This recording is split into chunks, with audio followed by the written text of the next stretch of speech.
What? Stop it. Good evening, everybody. Welcome. Lyceum night coming to you from the Paul Christian Spiritualist Church in Poole, Dorset Down in the south of the UK. So great delight tonight to welcome a wonderful person back to our Lyceum evening. We laugh now. The wonderful Elaine Bevan. So just going to wait here. Hello, here we go. People are coming in. Welcome. Big shout out from people as you enter the room. Let us know where you're from and who you are. Would be wonderful. So Lyceum nights. These are all things appertaining to spiritualism. So we are talking about the religion and philosophy of spiritualism in many guises, and interacting with people and debating and talking. And tonight's topic, to start with, although these evenings actually take on an energy and a life of their own, as we are well aware, and we're going to be talking about circles in general. So I see there's people joining us online. Thank you. Hello, everybody. Hello, Joanna, Peaceful Moon, Sarah Jane, Phil, good evening, and welcome. So, yes, circle work. So, but before we do, Elaine, welcome again. Thank you. I will try not to say rude words today. I hope not to. I know you won't, but that just shows that you're human. So, yeah, it's funny, before I drop this bombshell on you, oh yeah, surprise, you're doing tonight, live on live, carry on. We were talking about circles. Yes. So, the wonderful thing about these Lyceum evenings is not only have we got a live interactive viewers, joiner-inners on with us tonight, that these recordings become available in future use. And we found quite a lot of people will watch these going forward, be it on Facebook or our YouTube channel or anything like that. So it's really informative and a useful tool. So should we go back to the basics about circles? The actual basics. We go back to Spiritualism 1.0. 101. 101, yeah. Well, we know that when the movement first started in the 1800s, once people had become aware that you could actually train this energy, you could work with it in some way, the choice was really home circles. There weren't churches at that point in time. There may have been groups and associations, but they hadn't formalized themselves into a religion. And I think the interesting thing about home circles is you would probably only sit with like-minded individuals, because it would be people you know from your community, from your family. And so some of the difficulty of getting the energies to gel would not have been apparent then. Because certainly today you'll have Uncle Tom Cobley and all wants to join a circle, and not all energies mesh well together. And it is the responsibility of the circle leader, whoever that is, to make sure the mix of energies is right. It's at its optimum performance for the work for the spirit world. And so it's a little bit hard when everyone wants to be a medium, or everyone wants to be a trance medium, or everybody wants to be a healer, because not everyone will have the right level of energy to go a particular path. And part of the development of the medium is their recognition of what the path should be, their soul's path, as well as the circle leader doing some sort of assessment while they're training and developing. So a little bit worried that a lot of people jump on the bandwagon these days that may not be right for the path they particularly want to take. Yeah, very true. I've had many a discussion with people. Again, we're in a different society as we were to the 1940s, 50s, or earlier, in fact, when spiritualism really took off in the homegrown lands. And there is still it's almost like a sense of entitlement. I want to be an evidential medium. Yes, that's true. You know, I've seen a medium work, and I want to do that. And you think, actually, I've had people say that to me. Oh, I want to be a medium. I'm like, really, really?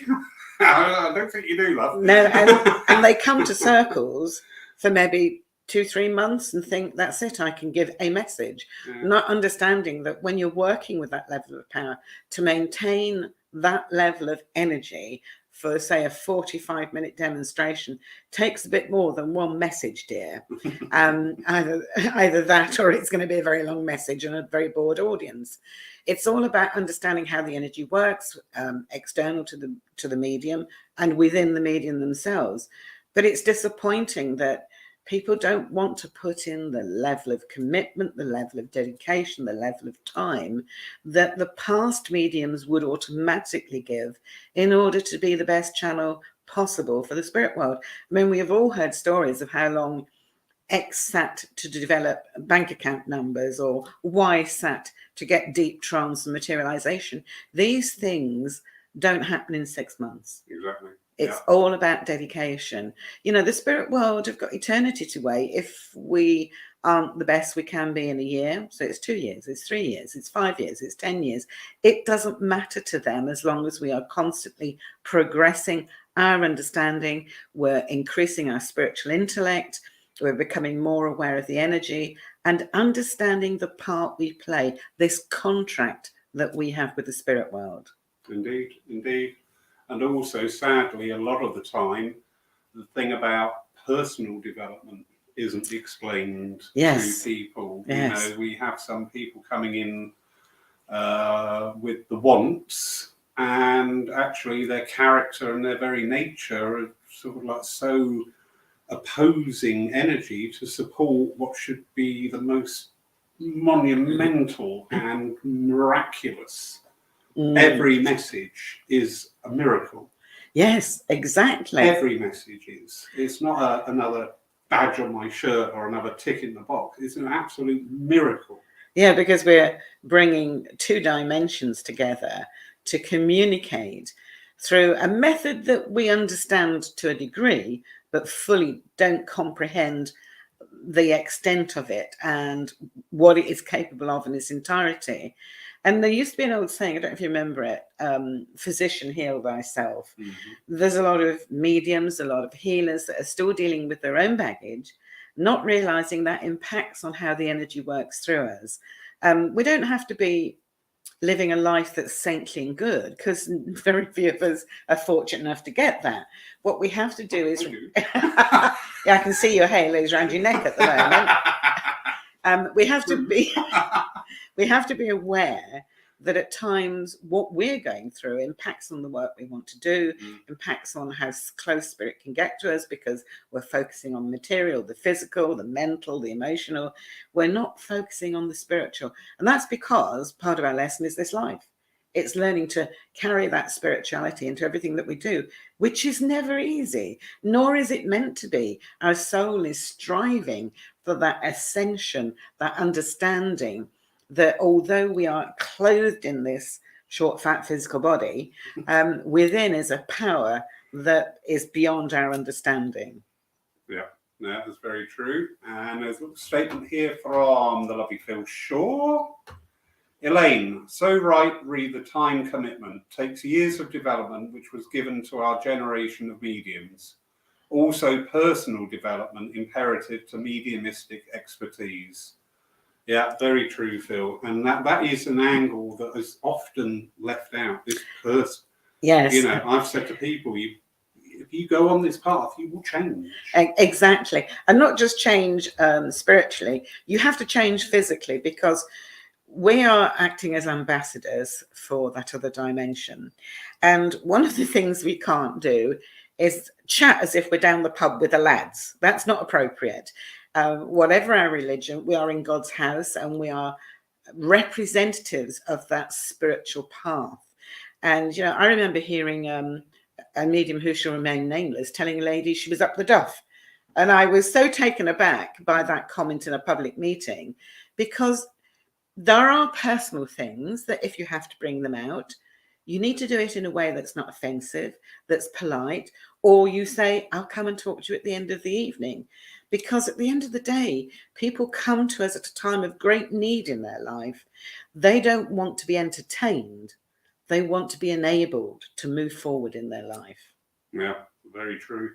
And sadly, in some areas, this wonderful ability of evidential mediumship has strayed into that entertainment factor and not realizing, the truths that each message conveys. Oh gosh, yes. When we're arguing in group this week about the difference between evidence and proof, and I actually went into the legal definitions, and it was fascinating that evidence comes first, and it's pieces of evidence that come together to a level that now you have absolute proof.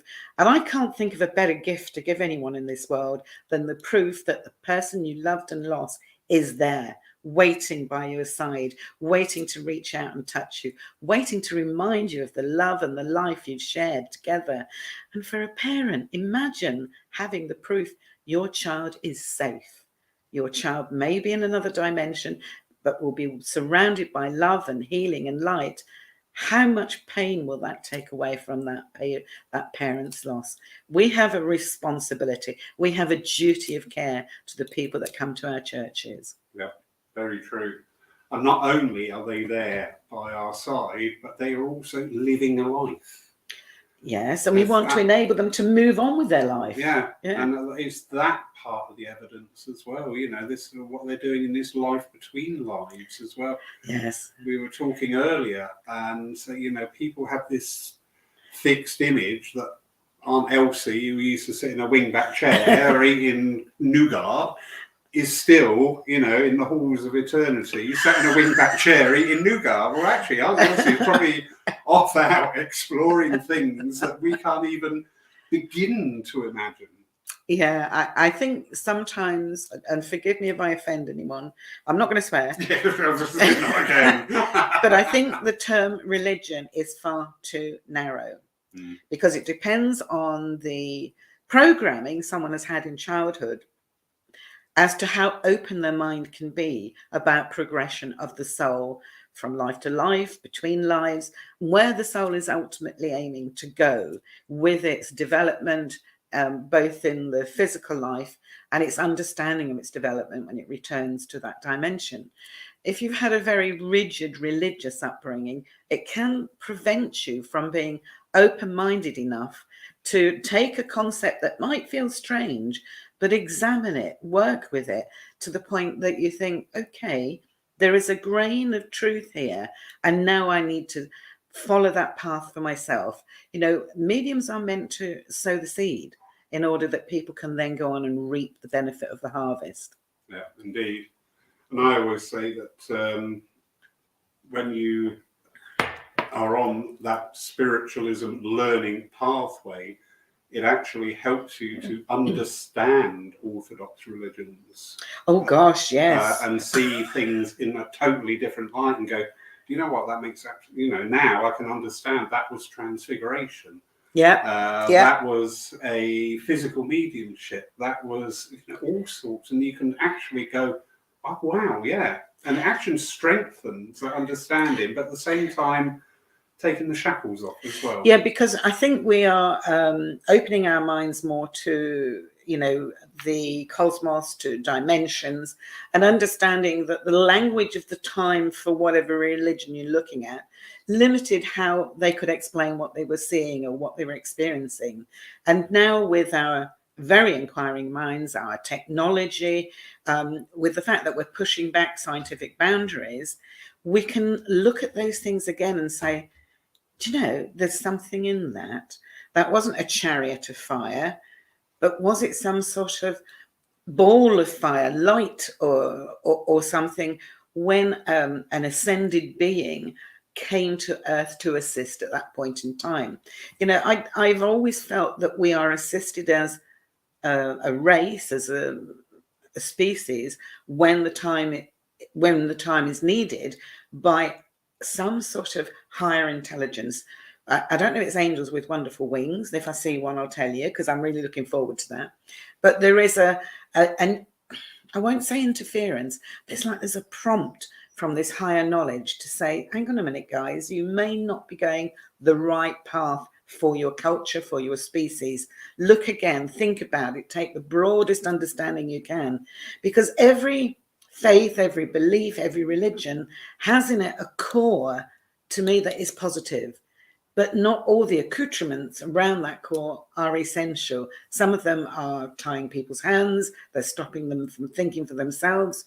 And one of the things, excuse me, one of the things I thank spiritualism for, it reminded us that we are responsible for our development, both as a being and as a spirit. We are responsible. We can't go to some high altar and say, forgive me. We've got to learn to forgive ourselves and those around us for the actions in order that our soul can change the perspective when we return to the other dimensions. And, we also, first, to love someone, you've got to love yourself. I think we've got to learn to like ourselves, quite frankly. Those of you regular watchers know that this is my least favourite subject, about loving yourself. Lawrence struggles with that one daily, but never mind. But yeah, when we embark on that circle part of our development, one of the greatest attributes to me is you learn yourself. And it's been very much driven to working straight away, get messages, and without that understanding. But a good circle, you will start to learn through the various exercises, maybe starting off with the psychic side or starting off with the meditation, but learning all these techniques and getting that good firm foundation. It's a bit like a diamond. We've got to polish all the facets. That's it, definitely. And I think too, we've got to be aware that not everybody we will gel with, not everybody will vibrate at the same frequency. So there will be people, perhaps even in circle, that will think, your energy is not right for me. And I remember years ago, as a student medium, actually falling foul of my circle leader's energy and thinking, I cannot sit with this person anymore. They're going down a path that isn't vibrating with me. It's, engendering a discomfort in me. And I took myself off to speak to one of our ministers, and they said, but you know the answer. And I said, well, I'm not meant to be there. And they went, no, you've got to start a new phase of your development. And it's with someone else, somewhere else. And it was very difficult because you don't want to let people down. You don't want to disappoint them. But sometimes your pathway will be a lone pathway. Simple as that. Yeah, I fully get that. And also the honesty within circles. We've had experiences, both positive and negative, on that front, where Margaret, bless her. Lovely lady. Absolutely brilliant. Margaret Clawton, a straight-talking Yorkshire lady. Exactly. And there was no mince in her words. She was absolutely brilliant. But we were talking on this subject once, and she was quoting a medium whose circle attendees, she said, I don't understand why these people are sitting in these circles, blah, blah, blah, blah, blah, without going into detail. And I said, well, Margaret, just do the maths. This person's running a circle 5 nights a week, 10 people, £10 a head. Oh, dear. And she went, now it makes sense.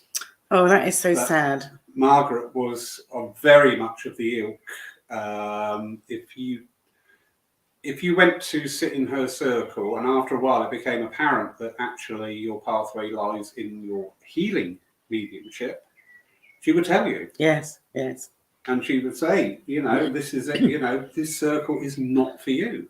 Well, in the old days, and I know I look very young at 21. I know, I can't help that. But the more Vaseline on the camera. The mediums that have trained me over the years, and believe you me, I'm not what I call one of the old mediums, though I like their style. they understood that you're part of the process of this. You can't say, oh, I'll wait for spirit to bring this through. Train yourself, develop yourself, hone yourself, change yourself, listen to your own spirit. And I think the trust that some of the old school mediums had was phenomenal. I think we've become quite insecure sometimes, and I don't mean ego. I'm not talking about ego, because any medium worth their salt knows you could get up there tonight and that'll be the night you fall on your face. You just hope to God it isn't. And certainly, yes, some of that anxiety we know is the energy changing within us as we prepare ourselves to work. But the trust the old school have, I take my hat off to them. They believed 101%. If spirit said they'll be there, they will be there at that time, and everything will happen. And people are so distrusting and mistrusting these days because we have downgraded what mediumship is really about.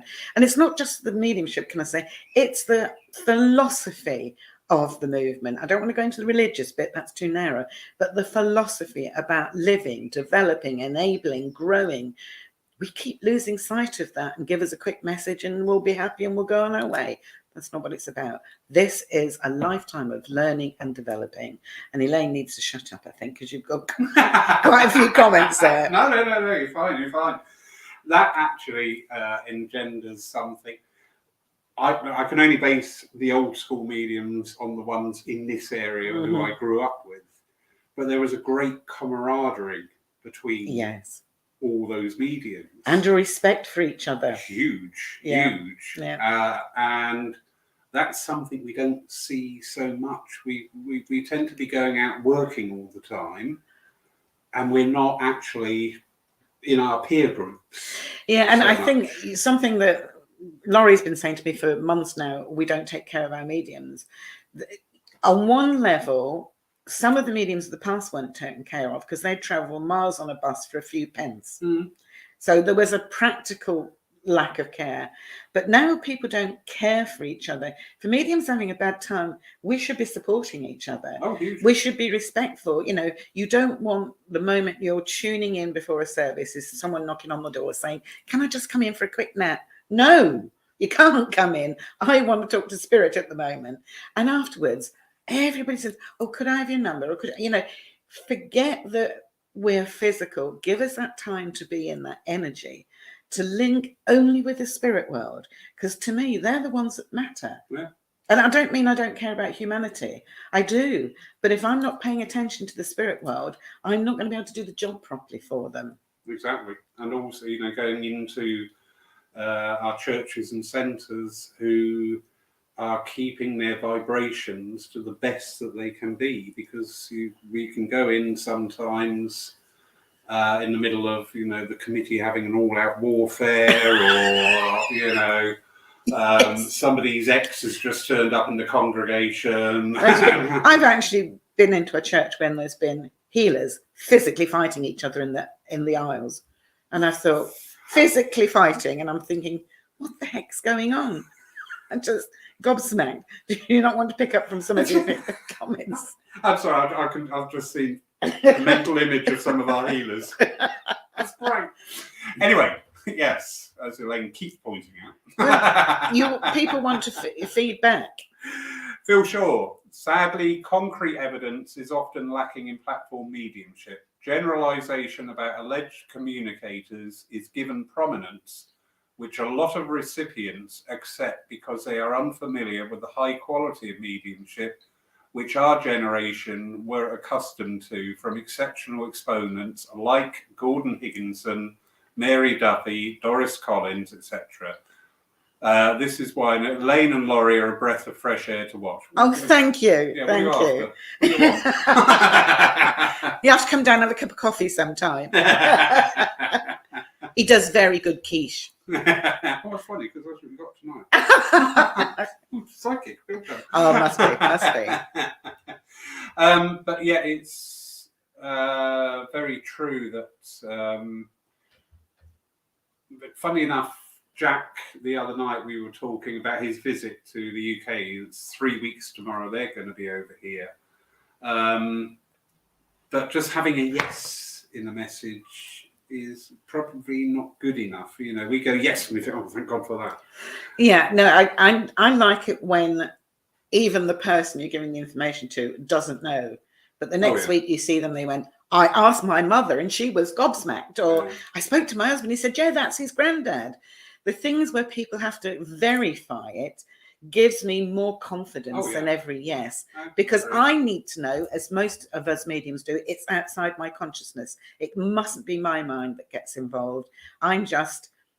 Sorry, I'm laughing at them. They said, she's just an empty vessel making a lot of sound. And yes, they're right. I am an empty vessel making a lot of sound. Lovely Tony Goswell. I've always understood it's not wrong. It's not wrong to move to another circle. You have to find one that suits you. And maybe after a while, you feel it's time to move to another.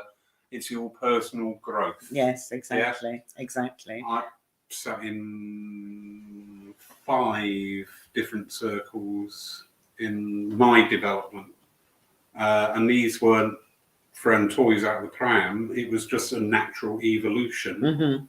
Maybe one circle would finish, and then the right circle would appear, or I was kicked out of a circle for, you know, being a naughty boy. No benefit. Anyway, but yeah, no, I agree, Tony. And again, because you say, we keep looking at our mediumship in whichever way that is manifested. It is like a diamond, and the more facets you polish, the brighter that shine is going to be. You know, if you just set your course to being, I want to be an evidential medium, and you know, I've had it here with the church approaches of saying, oh, I want to work at your church. I don't do prayer. I don't do philosophy. And I'm like, well, you don't do a church service then. Yeah, but mind you, having said that, I know when I first started out, any mediums who trained in the London area that came south used to say they never chose their readings. They just did the address based on the reading the chairperson had. And apparently that was common practice in some of the London churches. I like that energy. And sadly, you don't get it so much. I think it's challenging because you've no idea what your chairperson's going to choose. And, you know, they might choose something that you've never read, which means you've got to have a blinking good, nearly swore, thank you. You've got to have a blinking good link with spirit to only get inspiration, because you don't know what it is that's going to be presented to you. Well, so it's quite challenging. So it's probably good for our growth. I think there's a wonderful... I first came across it in Ilfracombe, and the church does the reading. Oh, right. And I thought, I love this. I've got everything ready, and that all went out the window, and something totally different came in. But I just thought, oh my God, I love this. Well, I must admit, I haven't been in that situation. I've been in churches where I've... Wait till tomorrow, everybody. I'll tell you about tomorrow. Where I've been prompted to choose a reading. I not choose it. I open a book. Yeah. And if it's the right energy, then I think, oh, that's what you want to read. But I've also got on the platform with it already chosen in that manner, opened the book, and they've said, no, not this one. And I thought, oh, flipping heck, I've read this one. And I've just thought, shut up, Elaine, just get on with the job and move to the page they want read. Now, I know the spirit world have done that for a reason, because someone in that congregation, that audience, has come in, maybe not originally intending to, but then suddenly they need to be there. So the spirit world knows what's needed. Yeah. I don't need to know. We want to know because we're human. Yeah, and mental mediums are just that. We're very mental. We've always got to poke our nose in. But it's the spirit world's job to get the information through, and ours to facilitate the flow of information. They know what's needed. And that's what's so sad today. We don't listen to the spirit world. You think of the wonderful trance talks there were in the past. You know, some of the tapes that have survived from the old mediums, you know, Leslie Flint, isn't it? Has got a whole collection. Even Gordon in his day, wonderful talks about from elevated And when I use the phrase ascended, I just mean higher than me, for God's sake. I'm not saying, I'm necessarily talking about ascended masters. I'm not going down that road. What I'm saying is it's an intelligence that sees so much further in life. And we were so blessed to get some of these talks. We should have more of them available to modern young mediums, because there is a need for that depth of knowledge, for that understanding. And we don't see a fraction of the distance in life that the spirit world do. I'm not talking about past, present, and future. To me, it's all the present now, but the information is there. We need to make it available to our circles and our groups. Let them learn from those in the past. I'm not saying that's the only sort of learning to do, but I think there was so much more common sense spoken in the old methods. And I'd love to have sat with some of the old circles, and the names that Phil was mentioning, wonderful energies. Mary Duffy was a lovely, lovely soul, very practical, very down to earth, fantastic energy. And, Ursula Roberts, when she was in trance doing addresses, by golly, the air was electric.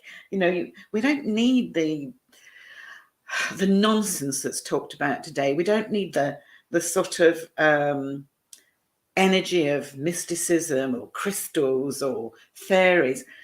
The spirit world have all that knowledge at their fingertips. It doesn't need to be dressed up. Let's hear it. Let's have it back on our platforms again, please. I need it. Yeah, no, I agree 100% there. There is many lifetimes work to try and scratch the surface of what spirit have got to say to us. Yeah. And we keep getting sidetracked by stuff. Yeah, that's why I feel religion is too narrow a field. But what also narrows it is crystal therapy, fifth dimension, this, that, let's not put labels on it. Putting labels on something limits it. Yeah. By being totally open to what the spirit world want to show us, bring through, whatever, then we're not preventing knowledge coming through. It doesn't matter how or where the knowledge comes from. We just need to be open to receive it. And I ain't going dancing around trees in the middle of the night in a wood. Thank you very much. I'm not. I've got no night vision at all. I'll end up falling over. I want to sit in the stillness of spirit's energy. I want to sit in that pureness, that sanctity. It's so deep and powerful. Why do we need all these extra shenanigans? Yeah. Well, the part of that boils back down again is to the education side, because our education within our movement is often very sadly lacking and very under-supported. Yes, it's funny, isn't it? And if we look back into our history of modern spiritualism far enough, the learning happened, I think, automatically with mediums, because most of the people who were mediums right at the start of the movement were, by and large, poorly educated, if educated at all, but they had such absolute trust in the connection with spirit that they almost seemed to absorb the information that came through to the point that they were able to grow with it and understand it, and often talk about things that were outside their practical and material experience, because they were giving voice to the words of the spirit world. Today, when we've got all this information available to us, how many mediums continue studying? We were saying just beforehand, I was looking at what Laurie's books are on his table. And, I have started studying the ancient philosophers this last couple of years with the shutdown. And he's the same. You get to one and you think, well, this has nothing to do with spiritualism. Hang on, we're talking about more than just spiritualism. We're talking about spirituality. That doesn't have to belong to any one movement. And some of the ancient philosophers had clairvoyant visions, had experiences outside the normal range of their life. And where was that coming from? It was coming from an infinite mind, from an intelligence. And whatever, that's why religion upsets me so much. We mustn't keep labeling things. Open our minds to the fact that information is there. We've got to raise our vibration to a level where we can access it for the greater good, to enable others to be aware of it. Definitely. Well, Phil Shaw's just fallen in love with you. I'll have a word with my husband. I'll see you later. Yeah, I'm not saying nothing. I'm really not getting in that one. Moving on rapidly. I have a very wicked sense of humour too. Yeah. Do you like surprises? Joanna Lewis. Yes, at the Spiritualist church I trained at, they always had someone doing a reading. It used to work well as the medium would take their inspiration from the reading.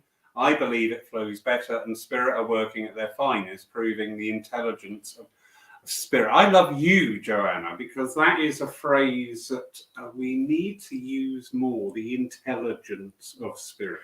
Yeah, but also the medium has to have spiritual intelligence. Yeah. And there's a lot of mediums that don't broaden their own intelligence on a spiritual basis. Now, I'm not just talking about spiritualism, I'm talking about spirituality. I've read some of the Buddhist philosophy, and I find it absolutely gobsmacking. I really do, because there is such a compassion in that. And then I've read some very structured religions where I think, oh, that's a bit like a punishment, don't do this or else, don't do that or else.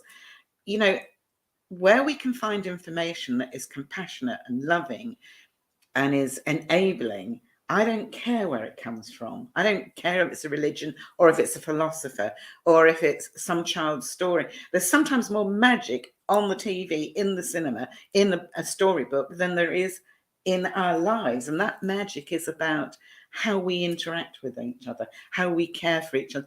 Do you know, I'm not being funny when I say care. I find it more and more uncomfortable these days when people are dismissive of each other, when they are biased about gender equality or sexuality. I actually find it physically uncomfortable. Now, I can honestly say, before I even studied mediumship, as an ordinary young girl, young woman, I wouldn't have even thought about it, wouldn't have registered. But now that sort of bias, that nasty feeling, that negativity physically affects me. And I'm convinced as we evolve as mediums, we become more sensitive to the not very nice things in life, just as we become more sensitive to the sheer joy of the communication, to the love that flows from a spirit to the partner still on the earth plane. It brings tears to your eyes as that love flows through you. So you can imagine when we watch cruelty, when we watch nastiness, that's affecting us physically too. And please don't even start me on how people treat animals. God help us, if we can't treat dumb animals kindly, there's no hope for the vulnerable, the young, the old. Yeah, that's true. And again, when we put that into the context of sitting in a circle, this is another thing. You will develop, if you are under a structured approach to your development by a circle leader who has got your best interests at heart, not their bank balance, your sensitivity will increase and unfold. Yeah. And exactly, my passion is music. I love music, and depends on the mood of the day.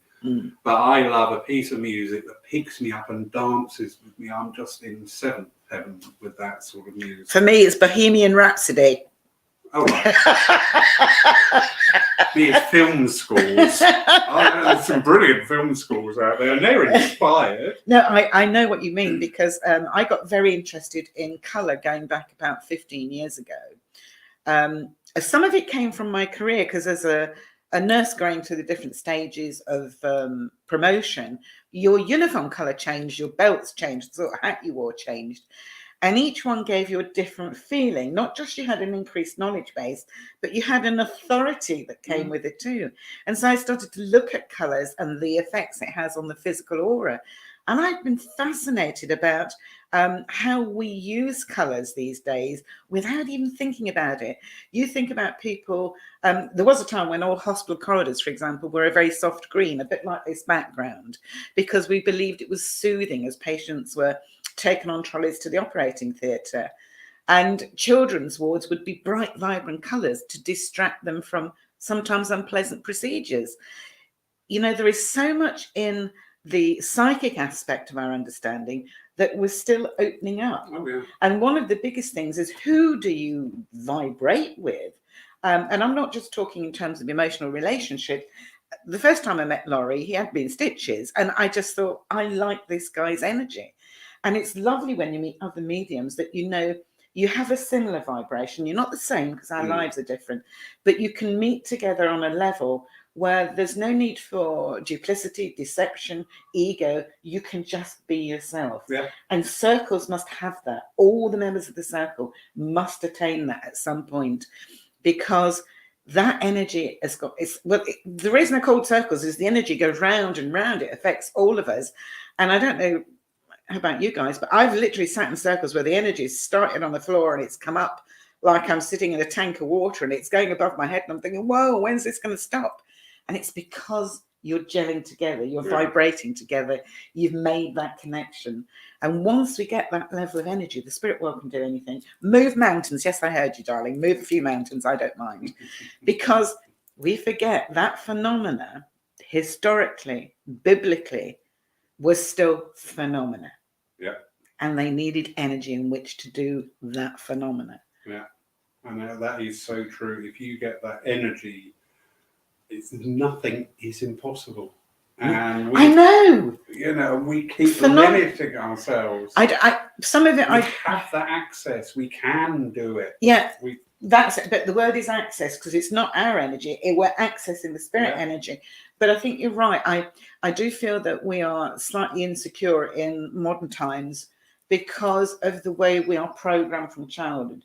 Don't do that, you naughty girl. Don't touch that, you naughty boy. Don't do that. It's dangerous. Be careful when you cross the road. There's so much, without us realizing, it's so much negative imprinting. And then you go to school, you either have a good school or a bad school.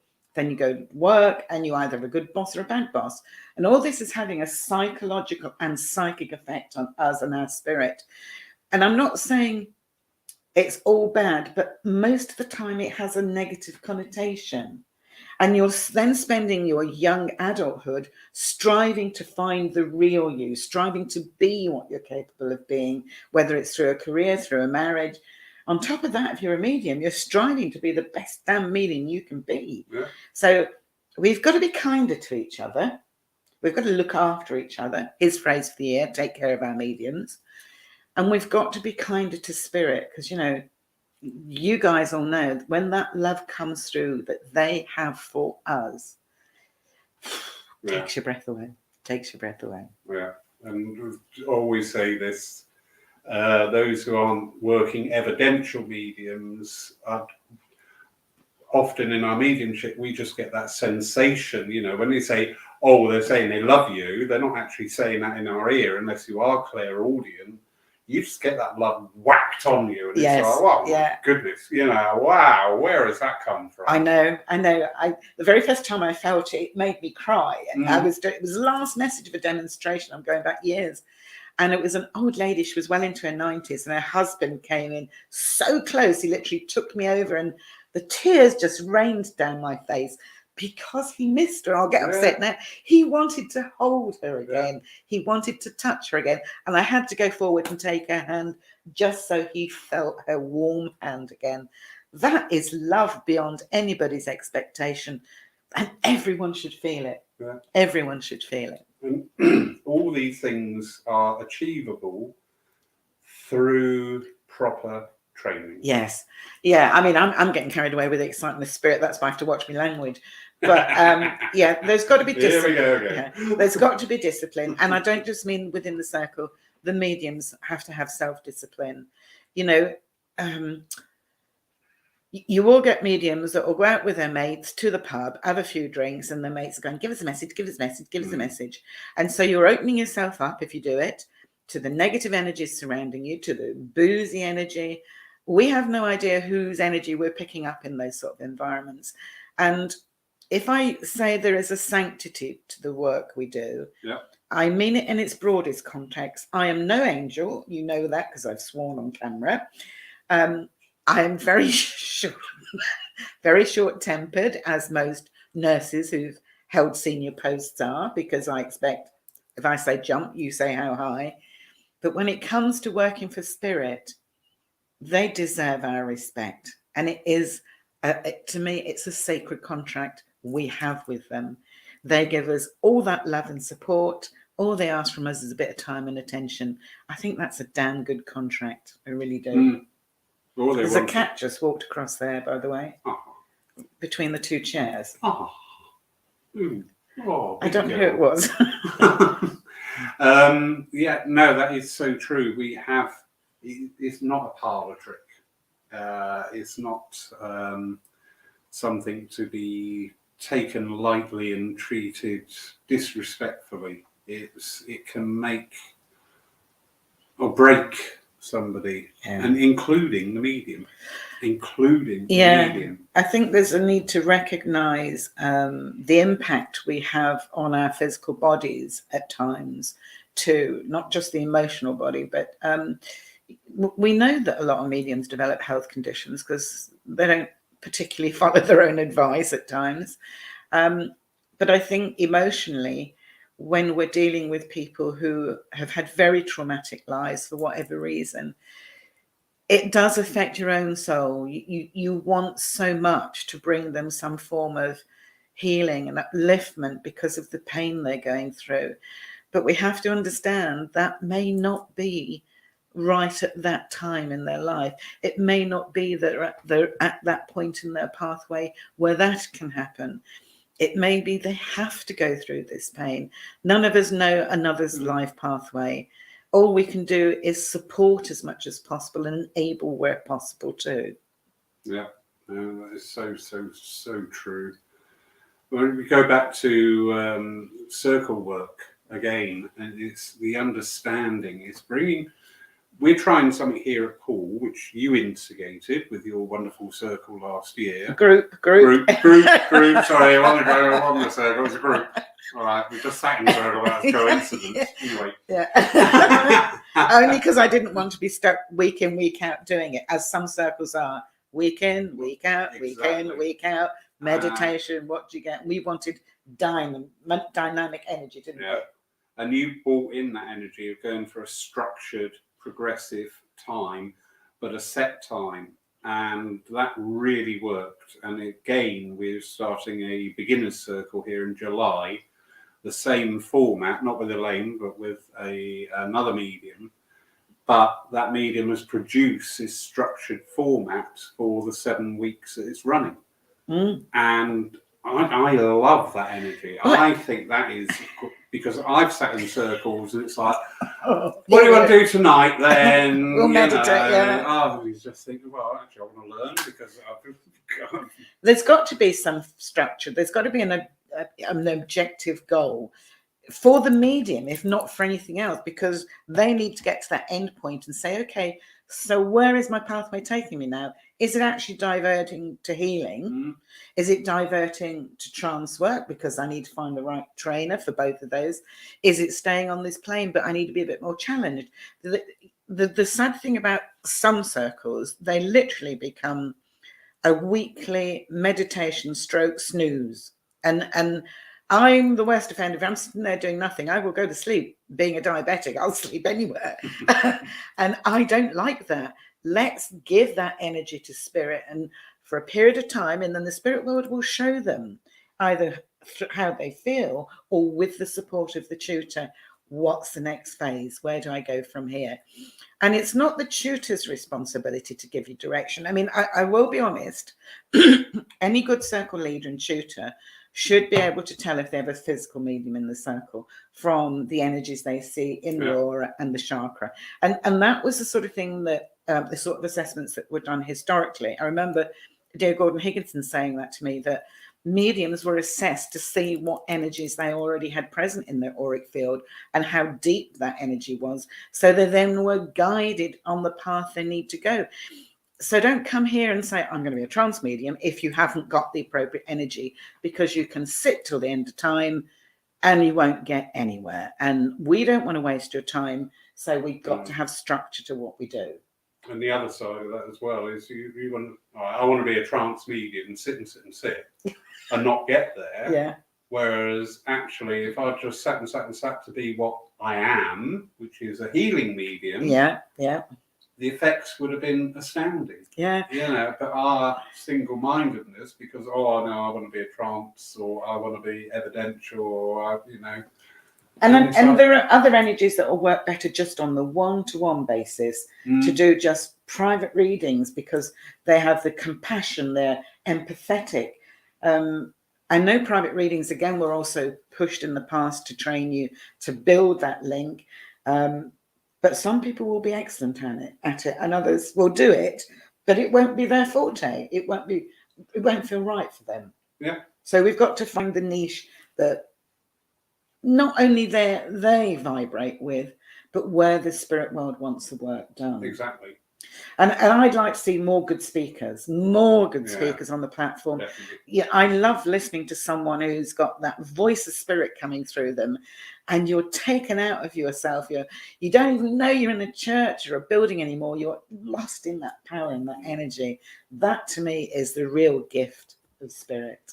Because one of the things, you know, that I see not being taught in some circles is it's all about communication. Yeah. Communication is a two-way street. Oh God, yes. And that is sadly so often overlooked. Yes, I know. I said to you, in one of the groups this week, one of the students stood there going, and I said, what are you doing? I'm waiting for spirit. I said, please don't wait for spirit. Talk to them. Oh, can I ask them a question? I went, well, how the heck are they going to give you an answer if you don't ask a question in the first place? Oh, right. I said, it's a contract between two spirits, yours and theirs. How are you going to communicate unless you're into telepathy? I said, and you might get there in the end, but at the moment, I said, ask the question and wait for the answer. This passiveness is so wrong. Mental mediumship is very active energy, isn't it? Very hugely, absolutely hugely. Tony Goswell there. I agree, a structuring circle is needed. I like a term time circle with a program. And to me, that energy that you're putting into a circle, let's face it, we've all been there. We've set up a circle and we've sat, and after a couple of weeks, you're looking at a bun thinking, how am I going to get rid of this one? Oh, you naughty boy. Well, you do. You just think, all right, maybe that's the wrong way to put that. You just think, you know what, this person isn't suited to this circle for whatever reason. No, I know what you mean. And then how do I deal with that? Well, I've always said right at the start of any training group, I will not confirm anything for you that I can't witness. So I've either got to see it, taste it, smell it, hear it, feel it. I'm not going to say, oh, yes, you've got the most wonderful aura if I am not aware of your aura. Conversely, I'm not going to advise you to go any direction unless the spirit world tell me to. Yeah. Because it will be their direction and guidance and your spirit that will make the choice, not me. You know, I've got to deal with my own sorting myself out and living my life and developing me. Yeah, that's very true. But as I say, if we looked at circles and run them in terms and short group, it does help it adds that energy because you've got that drive, that goal, that focus. Yeah, and I think it gives you the gap in between for life events, because sometimes if you're in a circle for years and it's every week bar Christmas and Easter or something, what's happening in between is your own life is progressing, your material life, your family's changing, your career may be changing. And it's so hard to maintain the same level of energy when you're overly stressed or worried or anxious. So I think sometimes having a break, though I know some of the old circles, they weren't allowed to go abroad on holiday in the old days. No. They had to be able to drive back in time for the circle. They used to close like August, wasn't it? That was popular. Possibly. It was August, and you had to plan your holidays around the circle. Imagine trying to do that today. Yeah, it sounds like working for Forwards, where they make their vans. But yeah, I think it gives you that break to deal with your own life, because as we are evolving our mediumship, so we are evolving our own soul, and things are happening to us, things that we need to reflect on, we need to take to heart and look at, is this right for me? I think sometimes it's, I think mediumship can be sometimes fits and starts, because there are periods where I know I've been stood back to reflect on something that I'm perhaps not understanding fully. And I need to go back and look at this situation, look at this event and see, have I missed the point? Have I taken on board everything I should have done? So, yeah, I think having some points where there are breaks or gaps isn't a bad thing these days. And that's got a common tale from people sat in a circle, that they reach like a plateau, and everything stops. And often the response is, oh, well, you know, you're learning more while you're in this period. But actually, that plateau is there for you to reassess where you're going. But I think also the medium has got to take responsibility, the would-be medium, for studying, for reading, for researching, because it's not just about going to circle, it's about get your finger out and do some studying yourself, look things up, examine, read some of the jolly good books that are around from our pioneers of the past. You know, look at how they worked with the energy. And I'm not just talking about My Life as a Medium by Fred Bloggs. I'm talking about sitting with spirit. What is the difference between psychism and mediumship? What does trance involve? Some of the old school mediums were very good at explaining how they went through all this, what they felt. This is a horrible thing to say, and please forgive me, everybody. I don't think we have the grade of teachers these days that we had once. And I include myself in that, please, I do. I would say we haven't got as many. All right, as many. Oh, yes, I'm not saying there's none. Sorry, thank you for correcting me. But we don't. Just in case whoever's watching out there, the numbers dropped. We don't seem to have the access to as many. You're quite right. And not everybody can afford hundreds of pounds to go and study at this centre or that centre. Maybe the home circles appearing again wouldn't be such a bad thing, because it may be that these people will be more available in a home circle. Not everyone can go to church one night a week forever and a day, but some people who perhaps work part-time or retired might be able to say, well, actually I could do a home circle one afternoon a week and put some energy into training people. I don't want to say that there isn't anyone. That was wrong. There isn't the access to as many as we'd like. You know, people often say to me, it's all right for you, you get plenty of messages for yourself. We don't, do we? No. And I haven't had a sitting maybe in 15 years. Yeah. Because I don't want someone who's going to flannel me. I want someone who's going to say to me, actually, you're crappy. Oh, there we go again. Sorry about that. You're rubbish, Elaine. Go away and study that. Because although sometimes it's harsh to hear that, it can also spur you on to better things. When I first started off, my partner at the time, I absolutely adored, because I would come off platform and he would go, actually, that was really good tonight. Or will you stop doing that, because that's all you can hear over the microphone. You never went back to that person. And I valued that more, and I'm not being disrespectful. When you go out and serve churches and centres, you go, oh, that was wonderful. Oh, thank you. That was absolutely great. And just sometimes I wish I would like an honest appraisal. I agree with you. And if there is an area where I did it with a medium, luckily he let me off and he was all right about it. He'd done a dem, and I went up to close it down.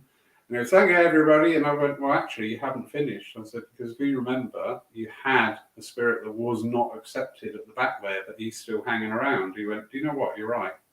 And he worked on it, and we found where this spirit was. I agree. I thought, I like that, because, he said afterwards, thank you for doing that.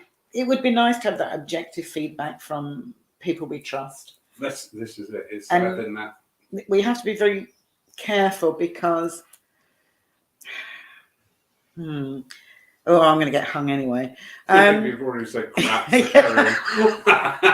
There's an awful lot of ego in our movements, a lot of ego, and that is so sad, because if we truly want to enable everyone, that means we enable each other as well as working mediums.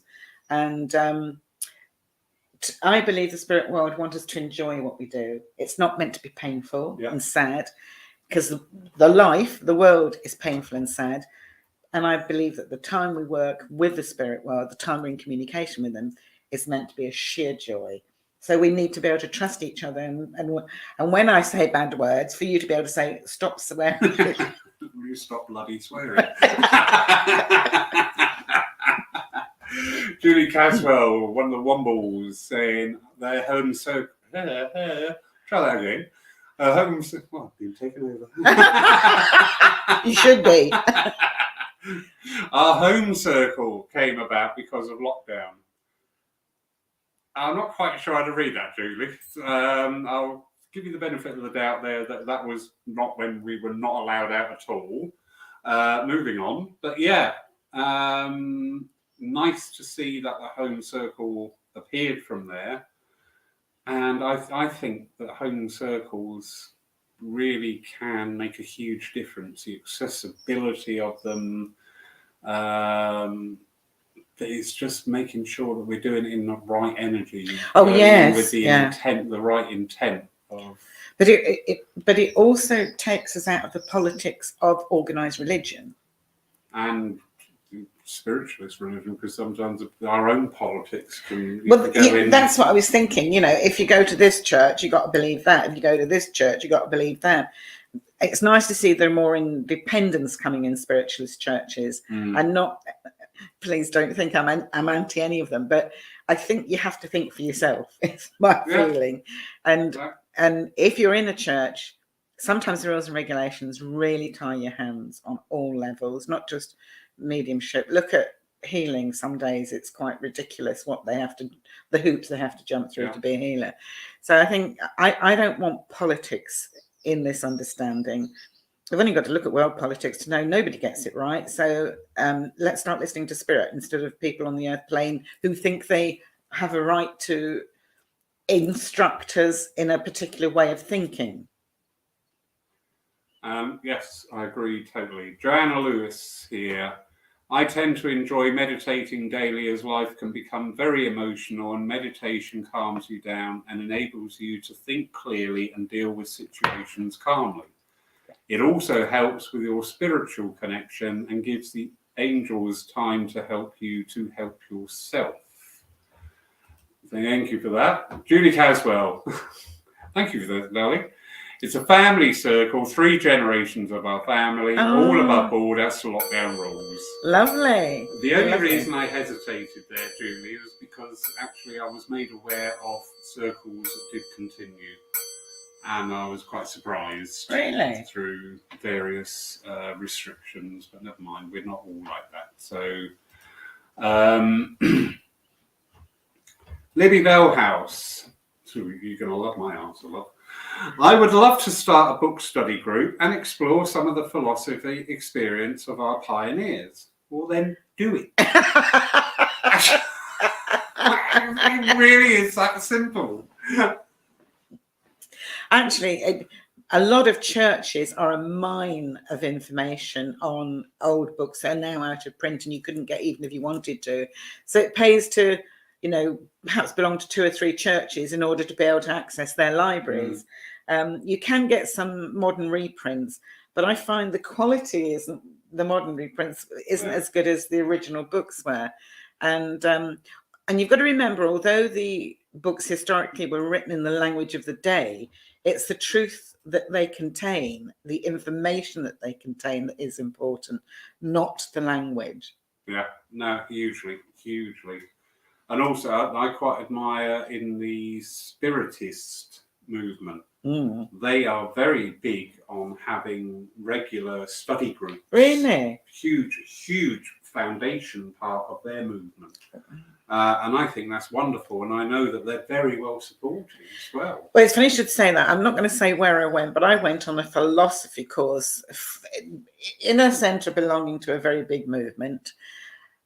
And I've never been so disappointed in my life.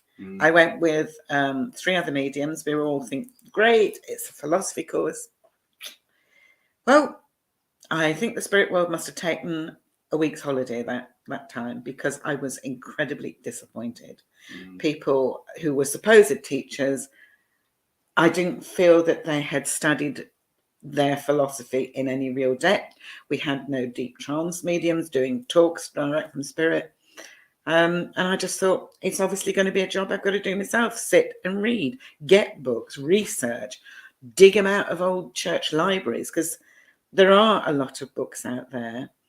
And then sometimes just sit with the spirit world itself and see if I can, through my thick head, hear their vibration clearly enough to get the words direct from them. Yeah.